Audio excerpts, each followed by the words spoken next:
So guys, this is Yogesh Prihar. Today we are going to start with a new series of cardiology in which we will discuss today arterial pulse. So let's discuss about arterial pulse. Pulse क्या है? तो pulse हम definition की बजाय अगर feel करके समझेंगे तो हमें ज्यादा समझ में आएगा। आप अपनी दो फिंगर से रेडियल आर्टरी को प्रेस करेंगे, अब वहाँ पे आपको जो फील होगी वो होगी पल्स। पल्स जनरेट कैसे होती है? तो ब्लड के फ्लो से जनरेट होती है। जब भी आपका हार्ट कॉन्ट्रैक्ट करेगा यानी कि लेफ्ट वेंट्रिकल का कॉन्ट्रैक्शन होगा, तब ब्लड एओर्टा में जाएगा, एओर्टा से डिफरेंट आर्टरीज में जाएगा और वही ब्लड आपको एक प्रेशर वेव की तरफ फील होगा, उसे हम पल्स कहेंगे। यदि हमें कैरेक्टर के बारे में जानना है पल्स के, यानी कि स्लो राइजिंग या फिर फास्ट राइजिंग है, तो उसके लिए हमें कैरोटिड आर्टरी का यूज करना रहेगा। वहीं पर अगर हमें रेट, रिदम और वॉल्यूम के बारे में अगर जानना है तो हम रेडियल आर्टरी का यूज करेंगे। अगर हम नॉर्मल पल्स की बात करें, इसे हम कुछ इस तरह समझेंगे। यहाँ पर हार्ट साउंड है S1, S2 और S1, ठीक है।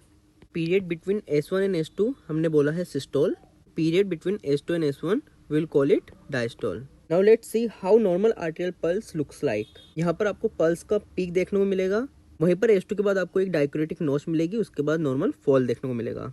जब भी आप पल्स फील कर रहे होते हैं वो एक्चुअल पल्स सिस्टोल में होती है, वो आप सिस्टोल में फील कर रहे होते हैं। डायस्टोल में कभी भी हमें पल्स फील नहीं होती है। अगर डायस्टोल में अगर हमें पल्स फील हो रही है यानी कि वो कुछ ना कुछ एबनॉर्मलिटी है या फिर उसके पीछे कोई पैथोलॉजी है। अगर हम मैक्सिमम प्रेशर की बात करें तो मैक्सिमम प्रेशर होगा सिस्टोल के मिड में। वहीं पर डायक्रोटिक नोच की अगर अपन बात करें वो होगी S2 के बाद, यानी कि जब एओर्टिक एंड पल्मोनरी वॉल दोनों क्लोज होंगे उस टाइम पे हमको डायक्रोटिक नोच देखने को मिलेगी, ठीक है। हम इस नॉर्मल पर्सन की पल्स को कंपेयर करते हैं सीवियर एओर्टिक स्टेनोसिस के पेशेंट की पल्स से।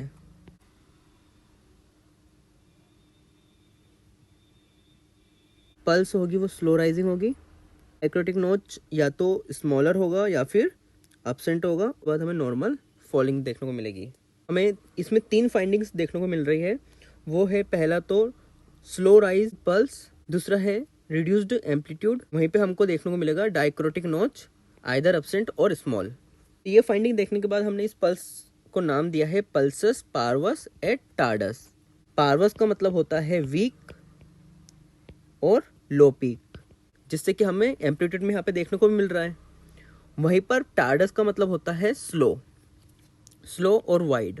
यहाँ पर हमको नॉर्मल में क्या होता है, नॉर्मल में हमको देखने को मिलता है पहले ही पीक आ जाती है। स्टेनोसिस के पेशेंट में हमको जो पीक मिलती है वो कुछ आगे की तरफ मिलती है, यानी कि जो पल्स होगी वो वाइड होगी, तो हमको पीक भी आगे की तरफ मिलेगी। वहीं पर हमने एक टर्म का यूज किया है यहाँ पर एनाक्रोटिक। एनाक्रोटिक का मतलब ये है यानी कि अगर डायक्रोटिक नोच एब्सेंट हुई उस कंडीशन को हम बोलेंगे एनाक्रोटिक पल्स।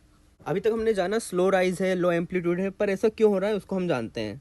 नॉर्मल एओर्टिक वॉल का सरफेस एरिया होता है 2.5 स्क्वायर सेंटीमीटर या फिर उससे ज़्यादा, पर एओर्टिक स्टेनोसिस में एओर्टिक वॉल नैरो हो जाता है, जिसके कारण blood eject out of the heart will be reduced. If the blood eject out of the heart will reduce, then the pulse we will get also will be reduced. अब हम देखेंगे pulses बिस्फेरेंस के बारे में। उसके पहले हम जान लेते हैं नॉर्मल पल्स किस तरह से होती है और पल्सेस बिस्फेरेंस में किस तरह से होती है। हमें कुछ इस तरह से देखने को मिलेगा। इस तरह की पल्स हमें देखने को मिलेगी in the patient with HOCM। HOCM में होता क्या है? HOCM में अगर हम देखते हैं तो यहाँ पर जो इंटरवेंट्रिकुलर सेप्टम होता है वो भी हाइपरट्रोफिड होता है। वहीं पर एक्स्ट्रा मसल्स होती है लेफ्ट वेंट्रिकुलर वॉल की, जिससे क्या होता है लेफ्ट वेंट्रिकल की कैविटी रिड्यूस्ड हो जाती है। जब लेफ्ट वेंट्रिकल कॉन्ट्रैक्ट होगा ब्लड कहाँ जाएगा? एओर्टा में। बट उसके पहले उसे एक स्पीड ब्रेकर का सामना करना पड़ेगा। वो स्पीड ब्रेकर है लेफ्ट वेंट्रिकल वॉल की extra muscles.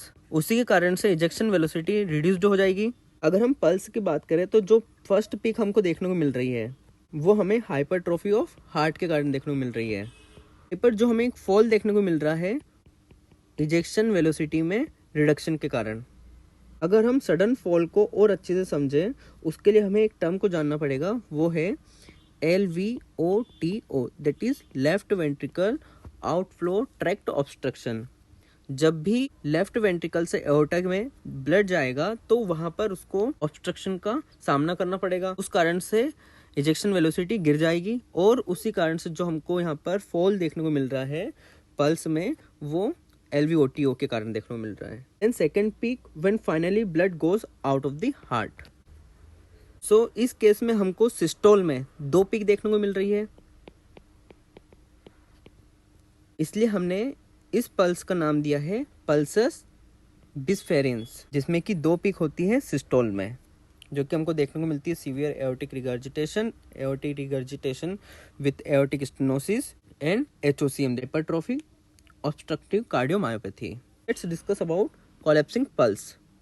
Collapsing pulse also known as Corrigan pulse or Waterhammer pulse. This pulse is seen in aortic regurgitation. For the normal person, if we raise our hand above the level of head, there is no change in pulse. But in the patient with aortic regurgitation, when the patient will raise hand or arm above the level of head, उसमें क्या होता है, blood will return to the heart of the patient or regurgitate back into the left ventricle cavity. इस कारण से क्या होता है, पल्स डिसअपेयर हो जाती है और बिकम वीक, जिसको हमने बोला है कोलैप्सिंग पल्स। अब हम जानते हैं डायक्रोटिक पल्स के बारे में। Dicrotic pulse which is seen in dilated cardiomyopathy, जिसमें डायक्रोटिक नोच का साइज बढ़ जाता है। हम इसे एक डायग्राम के थ्रू समझते हैं। यहाँ पर लेफ्ट वेंट्रिकल है, ये एओर्टा है, descending aorta and then aortic bifurcation. जब भी ब्लड लेफ्ट वेंट्रिकल से एओर्टा में जाएगा, यहाँ पर एओर्टिक बाइफर्केशन के कारण हमें एक रिफ्लेक्टेड वेव देखने को मिलती है, जिसके कारण नॉर्मल जो फॉल होता है, अपन अगर यहाँ पे समझे इसको नॉर्मल फॉल, तो ये रिफ्लेक्टेड वेव के कारण ही होता है जो नॉर्मल फॉल हो रहा है। अगर यही रिफ्लेक्टेड वेव और ज़्यादा बढ़ गई, अगर यहाँ पर रेजिस्टेंस ज़्यादा हो गया, पेरिफेरल रेजिस्टेंस, अगर पेरिफेरल रेजिस्टेंस बहुत ज़्यादा हो गया, तो जो रिफ्लेक्टेड वेव है वो भी बहुत ज़्यादा हो जाएगी, जिसके कारण कि हमको डायक्रोटिक नोच जो है वो और ज़्यादा बड़ी दिखेगी। इस तरह से कुछ डायलेटेड कार्डियोमायोपैथी में क्या होता है, हार्ट का शेप डैमेज हो जाता है, जिसके कारण जो कार्डिक आउटपुट होता है वो बहुत लेस होता है। Less cardiac output will cause less GFR। हमें पता है जब भी GFR कम होता है तो रास एक्टिवेट हो जाता है,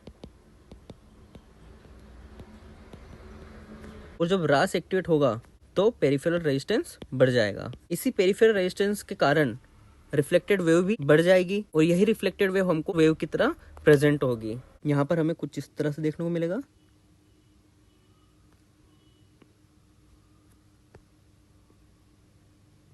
जो डायक्रोटिक नोच होगी वो कुछ बड़ी हुई दिखेगी हमको, जिसके कारण सिस्टोल में और डायस्टोल में एक एक पीक देखने को मिलेगी। इसी कारण से हमने इसको नाम दिया है डायक्रोटिक पल्स।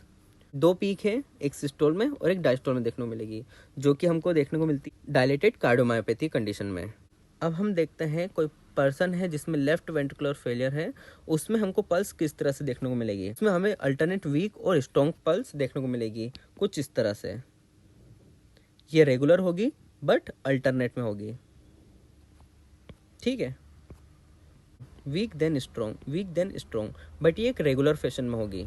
ये देखने को मिलती है हमको लेफ्ट वेंट्रिकुलर फेलियर पेशेंट में। Now let's discuss another interesting pulse, that is pulsus paradoxus. So in this condition, pulse get disappear during inspiration.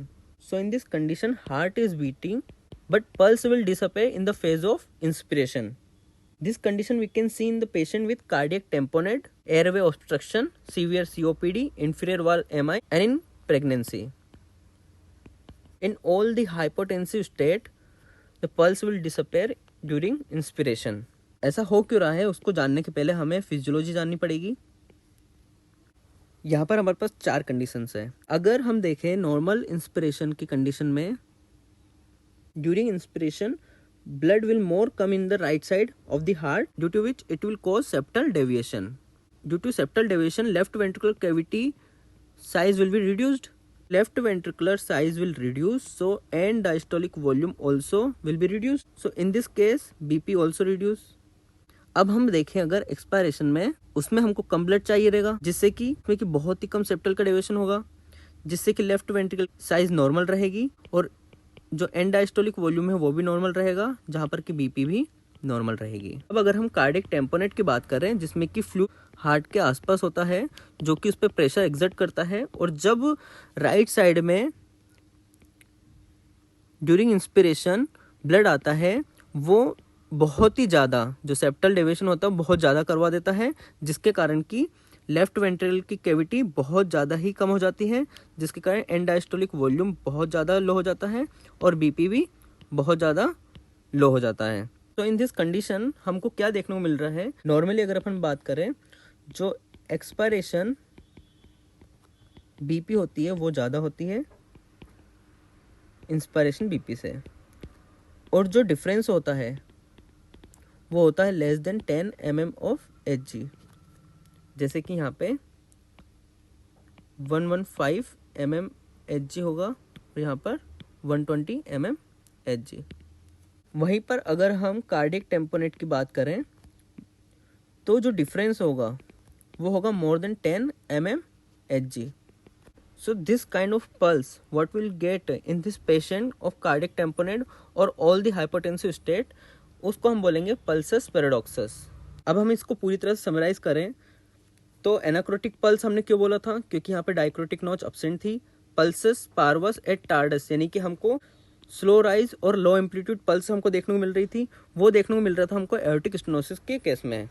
वहीं पे हमने देखा था पल्सेस बिस्फेरेंस के बारे में, जो कि 2 पीक थी, वो दोनों सिस्टोल में थी, जो कि हमको देखने को मिल रही थी सीवियर एओर्टिक रिगर्जिटेशन में, aortic regurgitation along with aortic stenosis and HOCM में। वहीं पे हमने देखा था डाइक्रोटिक पल्स के बारे में, जिसमें कि एक पीक हम सिस्टोल में देख पा रहे थे, एक पीक हम डायस्टोल में देख पा रहे थे। जो डायस्टोल में हम देख पा रहे थे वो डाइक्रोटिक नोच का बिगर फॉर्म था, जिसको हम देख पा रहे थे। वो कंडीशन होती है डायलेटेड कार्डियोमायोपैथी में। वहीं पर हमने पल्सेस अल्टरनेंस के बारे में देखा था। अल्टरनेट वीक और स्ट्रॉन्ग पल्स हमने देखा था, जो कि एक रेगुलर फैशन में चल रहा था, जो कि हम देख सकते हैं उसको लेफ्ट वेंट्रिकुलर फेलियर में। वहीं पर पल्सस पैराडॉक्सस के बारे में अगर देखें तो इंस्पिरेशन के दौरान हमने देखा था कि पल्स डिसअपेयर हो जा रही है। ठीक है, वो देखने को मिला था हमको cardiac tamponade, airway obstruction, COPD and inferior wall MI और प्रेगनेंसी। वहीं पे हमने कोलैप्सिंग पल्स, कॉरिगन या फिर वाटर हैमर पल्स को देखा था, जो कि एओर्टिक रिगर्जिटेशन में देखा जाता है। थैंक यू सो मच, आपने मुझे पेशेंसफुली यहाँ तक सुना। आप अपने सजेशन मुझे कमेंट बॉक्स में दे सकते हैं। प्लीज़ चैनल को सब्सक्राइब करें, लाइक करें और अपने मेडिकोस फ्रेंड के साथ इसे शेयर करें। Thank you so much.